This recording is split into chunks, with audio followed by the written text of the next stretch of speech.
ஆண்டவனும் நானும் இங்கு அண்ணன் தம்பி கேளு புள்ள, அவனுக்கும் என்ன போல அப்பா அம்மா யாரும் இல்ல.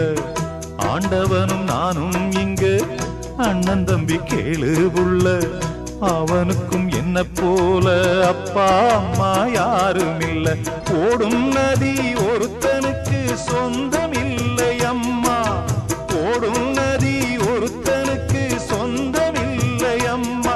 இங்கு ஓட்டை கூரை வீட்டுக்காரன் சொந்தமெல்லாம் சும்மா, இங்கு ஓட்டை கூரை வீட்டுக்காரன் சொந்தமெல்லாம் சும்மா. ஆத்துக்கு பக்கம் ஆத்துக்கு பக்கம் ஆத்து சுரக்கிற ஊத்துக்கு பக்கம் யாரோ வச்ச தென்ன, இது நம்பி இருக்குது மண்ண, இது தானாக வளர்ந்த மரம் பாரம்மா. ஒரு தாயாரு